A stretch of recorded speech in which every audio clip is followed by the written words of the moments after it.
Boa noite, amigo internauta, seja bem-vindo aqui ao programa Consciência Próspera, esse programa de todas as terças-feiras, trazendo convidados especiais para desenvolver um assunto, transmitir dicas, transmitir suas experiências de vida no meio do desenvolvimento humano, auxiliando a gente a desenvolver as nossas capacidades humanas, espirituais, emocionais, todas essas capacidades que nós, no nosso cotidiano, precisamos nos relembrar de utilizá-la para um melhor desenvolvimento consciencial, no processo evolutivo onde nós estamos inseridos.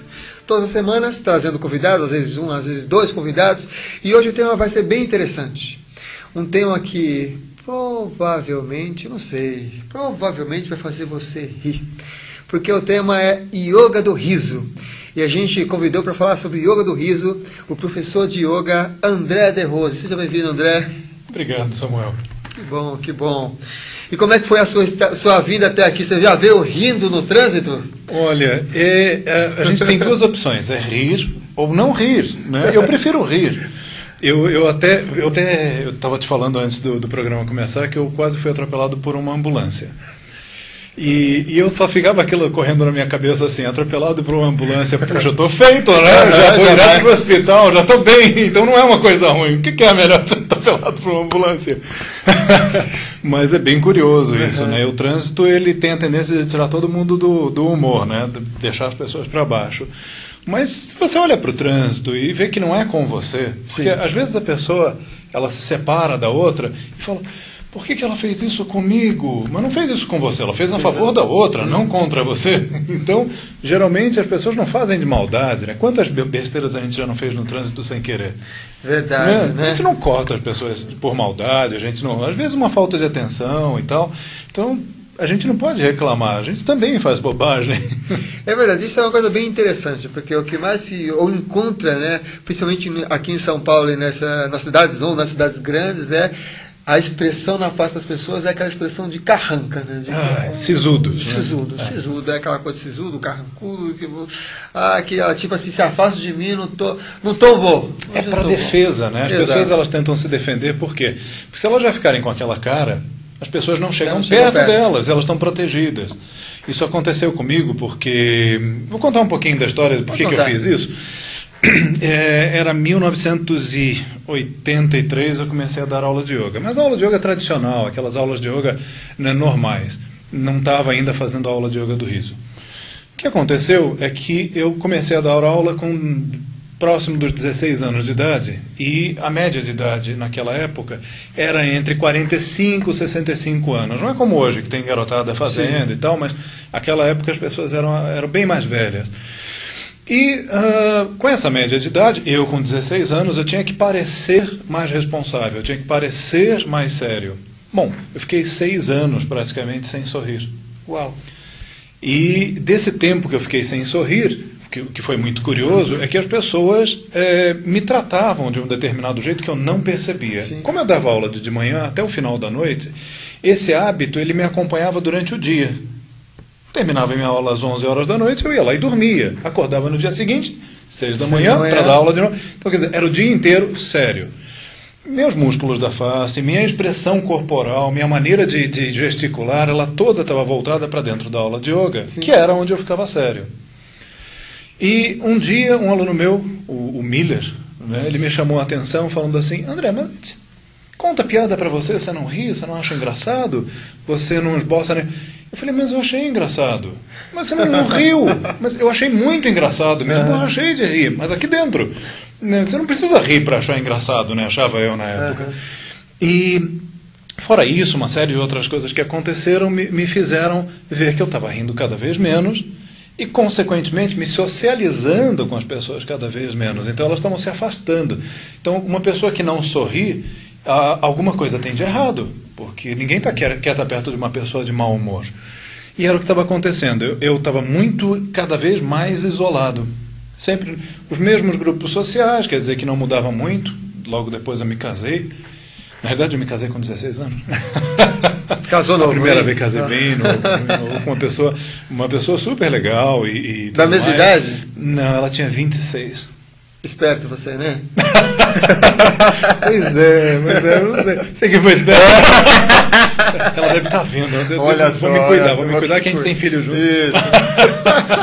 Então, assim, não, mas é uma pessoa super legal. Não deu certo pela diferença de idade. Não era mesmo. Mas tudo bem. E eu tenho 2 filhas lindas com ela. E aí, o que aconteceu? Esse meu aluno me perturbou a paciência, inclusive eu passei a apelidar ele de Cheshire, porque ele entrava, sabe aquele gato da Alice no País das Maravilhas? Você só via o sorriso dele quando ele entrava nos lugares, eu falava, esse cara tá rindo o tempo inteiro. Aí eu comecei a achar que eu é que realmente estava errado, não ele, porque as pessoas sorriam, lógico que sorriam, todo mundo sorria o tempo inteiro, e eu não estava sorrindo.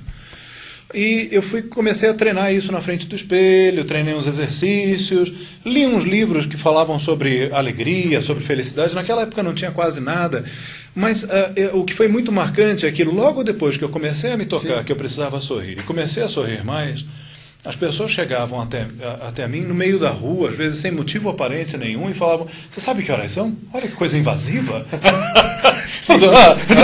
Meu Deus do céu, o que essa pessoa veio falar comigo? Então, assim, pela minha cara, eu afastava tanto as pessoas que eu passei vários anos sem que as pessoas me abordassem na rua. Que interessante. Por causa desse sistema que a gente, na sociedade, coloca para as pessoas ficarem distantes mesmo. Fique no seu lugar, não chegue perto. Exatamente. Voltando aqui para o tema do programa, que é a Yoga do Riso. Fala um pouco do que é a Yoga do Riso, como é que surgiu, qual é essa parte histórica, essa parte que tem... Como é que começou esse movimento, na verdade, né? Finalizando um pouquinho aquilo que a gente estava falando, mas já para emendar aí, eu comecei a fazer isso com as outras pessoas quando eu comecei a ver que dava certo comigo. Então eu falei, que legal, deu certo. As pessoas passaram a se aproximar mais. Eu falava coisas muito duras numa palestra e as pessoas aceitavam. Então, às vezes, eu chegava na palestra e falava, bom dia. Bom dia por quê, né? Ou então, bom dia, eu sou o professor André. Eu não concordo, mas não concordo com o quê? Eu nem abri a boca para falar sobre o tema ainda. E eu podia depois, sorrindo, eu via que eu podia falar as coisas mais duras e mais fortes para as pessoas e elas achavam aquilo o máximo. Bom, naquela época eu não consegui, passaram-se 10 anos, eu tentei de novo, também não consegui, era falta de idade. Eu achei um trabalho de um indiano em 98, 99, que era o Madan Kataria. Sim. Esse indiano, ele começou, lendo umas revistas das seleções, ele começou a falar assim, bom, na revista Seleções tem uma série de piadas, né, sátiras. E ele falou assim, puxa, eu quero deixar as pessoas mais bem-humoradas, e ia para as praças e começava a contar piada. Reuniu um grupo suficientemente grande, as pessoas começavam a contar piadas umas para as outras. Não precisa dizer que, passado alguns meses, as piadas acabaram, porque... Se eles se reuniam todos os dias para contar piada, é muito fácil que aquelas piadas rapidinho acabassem, né? Então passou o quê? Uns 6, 8 meses, as piadas acabaram. E aí ficava um olhando para a cara do outro, mas como eles já estavam ali, naquele impulso de sorrir, um olhava para o outro, né? E começava... E aí começavam a rir. E ele teve uma sacada na época muito boa, e ele começou a utilizar exercícios para rir sem que tivesse algo provocando o sorriso. Como ele era médico e conhecia sobre yoga, ele resolveu juntar terapia e yoga para lançar o Yoga do Riso. Né? O Yoga do Riso, durante muito tempo, ele foi marginal dentro do mundo inteiro, porque as pessoas falavam que esse cara era um louco, que ele criou uma coisa sem propósito nenhum. Mas no final das contas, o que aconteceu? Muitos dos conceitos abordados dentro da prática de yoga, inclusive um chamado Santosha, que é contentamento, falam sobre isso, falam sobre um contentamento não condicional, ou seja, você ficar feliz não porque uma situação te deixou feliz, ou uma pessoa, ou um brinquedinho te deixou feliz, mas você decide ser feliz e manipula a realidade à sua volta para conspirar que a sua vida seja feliz. E isso é um conceito que é muito interessante porque vem dos nathas. Os nathas, eles são tântricos do noroeste da Índia e do nordeste da Índia, e eles simplesmente eles têm um perfil, eles têm uma maneira de agir com as pessoas muito feliz. Eles estão sempre bem. Tem um termo em sânscrito que é assim, lokaha samastaha sukhino bhavantu, que significa o seguinte, uma tradução livre, né? Onde quer que você esteja, lá será um bom lugar. Então você não precisa ter uma situação que vai desencadear aquilo. Você é tão feliz que não importa o que está acontecendo. Essa felicidade vem de você. É igual ao amor, que, aliás, felicidade e amor caminham juntos, né? Você, por exemplo, para você ter felicidade, tem que ser uma coisa mais ou menos assim. Às vezes você está andando na direção de uma pessoa, olhando para a pessoa, amando a pessoa, e essa pessoa naquele dia está vindo também na sua direção para terminar com você. E aí onde é que fica o amor? O amor está ali, naquela situação, é igual a alegria, ela está ali naquela situação, porque o amor é seu, não é da outra pessoa. Ele vem de você, ele encontrou uma musa, mas o amor ele não vem da outra pessoa para você, ele é seu. Então a felicidade é a mesma coisa. E o Madame Kataria desenvolveu exercícios em cima dessa ideia.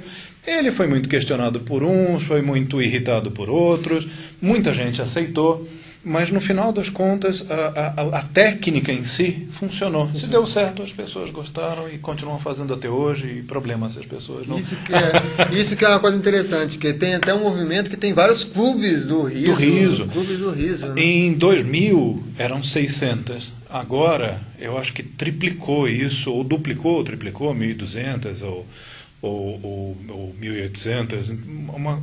É uma quantidade muito grande de escolas do riso espalhadas pelo mundo inteiro. Tem na Alemanha, nos Estados Unidos, na França, na Itália, no Brasil, tem umas 2, 3, 4 escolas.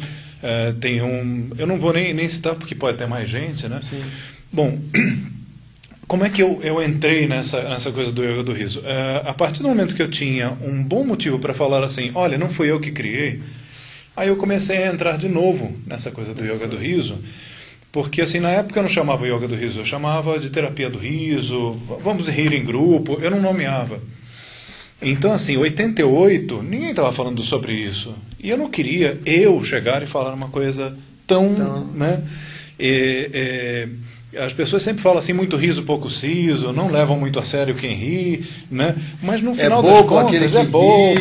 Só que bobo, você está rindo de tudo aí. Como é que pode você está passando por um perrengue, está uma situação difícil na sua vida? Você está rindo do quê? Do que você está rindo? E aí tem aqueles que chega e fala assim, fica desconfiado. Você está rindo do quê? Do que você está rindo? Qual é o seu problema? Qual é o problema? O que está acontecendo com comigo? Você? O que foi? Sabe que em negócios é uma vantagem muito grande. Você olha para o seu oponente com um sorriso. Não precisa nem ser com um sorriso, porque às vezes é muito...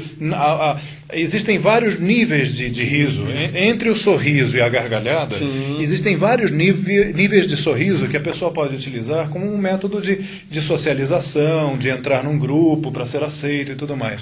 Então, assim, se você está sorrindo, a outra pessoa fica assustada. E pronto, ela já começa a cometer erros. Porque ela fica mais nervosa, ela acha, aquela pessoa sabe uma coisa que eu não sei.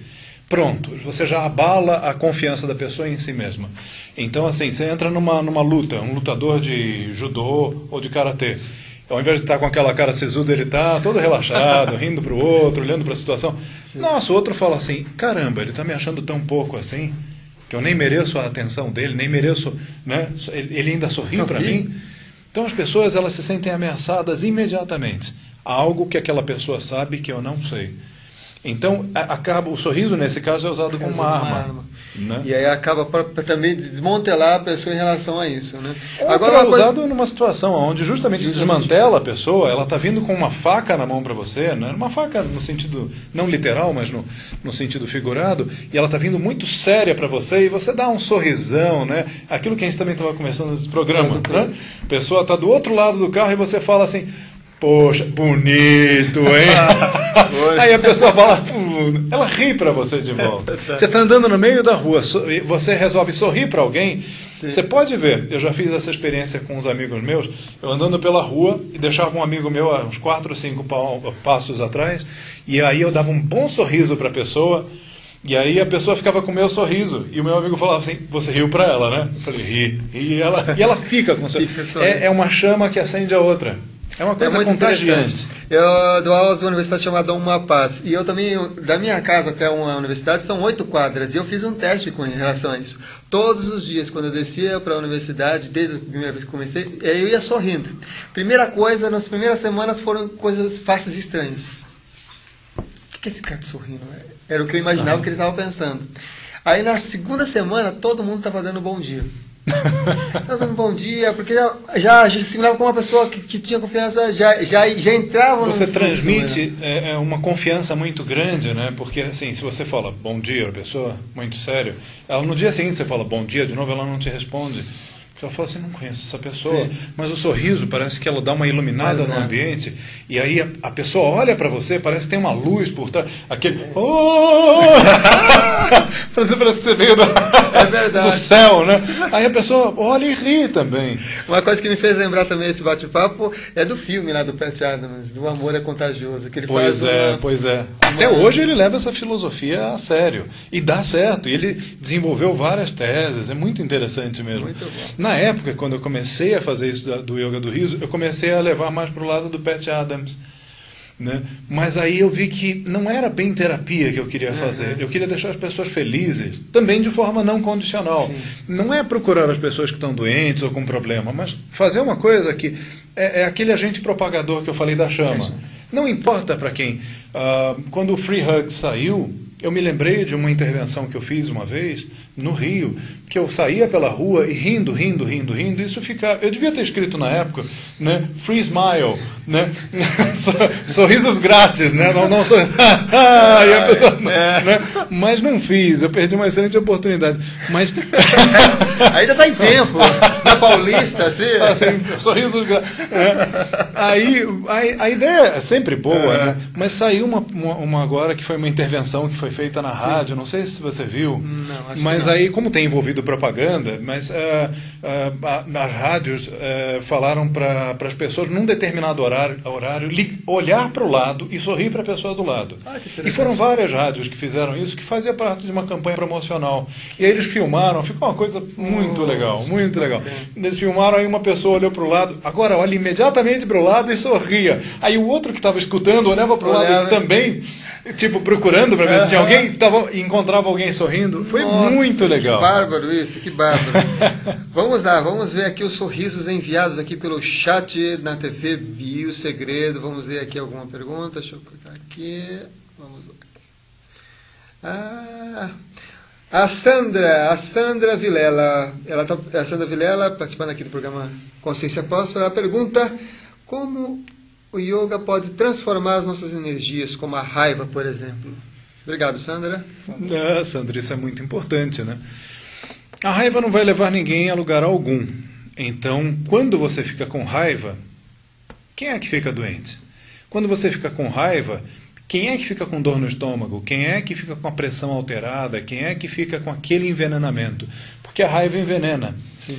Ela envenena de uma tal forma que, se você descreve um ataque de raiva para a pessoa, parece um envenenamento, né? Meu pai, ele até tinha uma época que ele falava isso sobre ciúmes, que era bem engraçado, mas a raiva provoca a mesma coisa. Se você descreve como você fica depois de um ataque de raiva ou de um ataque de ciúmes, é muito interessante, porque a pessoa vai falando, eu fiquei com dor de cabeça, fiquei com as pernas trêmulas, fiquei tonto, fiquei enjoado, né? Aquela raiva me deixou enjoada. Vai para o médico, não fala que você teve raiva. Fala para o médico, olha, eu tive isso. O médico fala, peraí, vamos rápido, vamos levar essa pessoa e botar soro, porque ela está intoxicada, ela está envenenada. Envenenamento por intoxicação, né? E aí leva a pessoa... Então, assim, não adianta, porque é um discurso muito bobinho que a gente tem quando a gente fala assim, não fique com raiva. Não. Entenda a raiva. Você tem que entender que está com raiva. Ela é uma coisa concreta, é física, como bater de cara num muro. Mas você tem que exercitar isso com frequência. Então faz parte de um exercício diário. Esse exercício diário, ele é feito dentro da prática de yoga, no qual o yoga do riso acaba se inserindo, que é uma prática e um desapego. É prática e desapego. Prática e desapego. O desapego para dentro do yoga não é você não usar bens materiais. O que seria, você então, desapego, né? usar os bens materiais e quando não tiver, está tudo bem também. Então, o yoga não prega que você, por exemplo, não use uma camisa quando está com frio, não use um cobertor quando está frio, não coma uma comida quando está com fome. Não é essa a ideia. A ideia do desapego dentro do yoga é use, mas não se apegue. Então, quando você não tiver aquele carro, quando você não tiver aquele casaco, quando você não tiver... Você vai ficar mal por quê? Então, a prática de abhyasa, que é a prática diligente, onde você exercita o comportamento, é, em cada situação conflitante, você procurar agir com a reação oposta que seria a normal. Você sabe que você quer falar um palavrão, mas na hora você... não é bem se conter, mas transformar aquilo num outro comportamento. E como os hábitos são coisas muito fortes no ser humano, ao criar o hábito, você já não faz a coisa de uma forma falsa. Ela já sai de uma forma muito espontânea, muito alegre, muito feliz. E como os resultados passam a ser bons, a pessoa se estimula a fazer mais. Por exemplo, só para resumir, eu estava uma vez na Europa, que a gente saiu, com uma amiga minha, a gente estava sendo servido não era um restaurante, como é que era? Um barzinho, não, um botequim, né? Um boteco. A gente sentou e aí uma pessoa de muito mau humor estava servindo a gente. Eu estava vendo que a minha amiga estava ficando incomodada a ponto de ela querer pular o balcão para esganar a pessoa do outro lado. Eu falei assim, calma, veja assim, essa pessoa que está do outro lado do balcão, com esse humor, ela vai ficar aí o resto da vida. Nós temos a decisão de sair daqui se a gente quiser. A gente mora do outro lado do oceano, daqui a 2 horas você nem vai estar pensando nessa pessoa. Por que você deixa ela te afetar? Então ela vence. E ela começou a ser grosseira e eu comecei a ser engraçado e alegre. Ela começou a ter mau humor e eu comecei a tratar ela bem. Bom, um fenômeno aconteceu que ela tratava a gente bem e ela já ficava, brasileiros, né? Brasileiros. E aí a gente morria de rir com a situação. Sim. E ela era mal-humorada com os outros, mas com a gente não. E a gente rindo, tratando ela direito. Ou seja, a situação foi convertida. E isso é um diferencial que a gente pode fazer como prática, inclusive, no cotidiano. Se você sorrir para alguém que está te atendendo, ela muda totalmente. Completamente. E depois, se não desse certo, você pode sair ali com a satisfação de eu fiz o melhor que eu pude, eu realmente tentei, não deu certo porque a outra pessoa não quis. Então, assim, você não tem como controlar as situações. Você não tem como controlar a vida das outras pessoas, mas você tem como controlar a sua. Você tem como decidir como vai ser a sua vida. Porque senão você começa a deixar os outros decidirem por você. E aí a sua vida muda em função dos outros. Aí todas as vezes, quando você vai agir, se tem algum tipo de comportamento, é os outros que puxam lá os seus cordões. Agora eu vou ficar com raiva, agora eu vou ficar triste, porque é o reflexo que vê fora. Né? Você não pode ser um espelho. Né? A ideia do yoga, desde o início, é que você se propaga no mundo. E não o mundo que influencia você. Senão você fica doente. Você começa a ser as expectativas dos outros. Você está no mundo sem ser do mundo. Né? Exatamente. Quer dizer, o yoga ele fala muito sobre satyam, que todo mundo traduz como falar a verdade. Né? Mas a palavra satyam significa ser como se deve ser. Ou seja, espontâneo. Igual uma criança. A mãe fala em casa assim, puxa, viu como é que a barriga daquele cara tá grande? Não sei. Aí o cara vem visitar, mamãe falou que você tem uma barriga enorme. A criança foi espontânea. Ela falou a verdade, mas na realidade ela não queria falar a verdade, ela queria ser espontânea, ela estava sendo espontânea. Então a espontaneidade, você ser quem você é parte de um princípio que é o Dharma. Todo mundo veio fazer alguma coisa. Se você não está fazendo aquilo que você veio fazer, você está adhármico. Você está completamente em dissonância com a sua harmônica interior. E aí, se você não é quem você é, vai ter doença, vai ter problema, vai ter... Gera vários outros tipos de complicações. Conflitos, né? que geram na própria pessoa. Né? Vamos para mais uma participação aqui no programa. Olá Samuel, olá André, o programa está super interessante. Minha pergunta é, Elaine está perguntando, existe alguma prática que eu possa adotar para manter a alegria e o riso no dia a dia, mesmo trabalhando no ritmo estressante? Grande abraço, Elaine. Tem bastante coisa assim. A primeira coisa a lembrar é que todos nós temos que ter primeiro saúde, temos que ter fôlego, temos que ter energia para que isso seja possível. Então você primeiro tem que elaborar um planejamento para que você consiga desenvolver isso na sua vida. Porque aquelas pessoas que chegam em casa mortas de cansado, aí chega o cônjuge, chega o filho, chega alguém e fala assim, fala uma piada, você sentiu, achou graça, mas estava sem energia para sorrir. Então existem alguns exercícios que têm que ser desenvolvidos para você voltar a ter fôlego e energia para começar a rir. Mas o problema principal é que às vezes a pessoa também não consegue sair daquela depressão que ela está, daquela baixa de energia, para conquistar isso. Então, tem que fazer um pouquinho das duas em paralelo. Então, a primeira coisa, você vai chegar em casa e vai rir de pontos muito simples do seu cotidiano. Como, por exemplo, o que você poderia rir? Você está no banheiro, sozinho, fez um... Por que você não vai rir? Mas pensa nessa situação, a situação é engraçadíssima. Se você estivesse no banheiro, uma vez eu estava no banheiro, e aí eu escutei uma pessoa do lado fazendo aqueles barulhos bem estranhos, né? Aí eu comecei...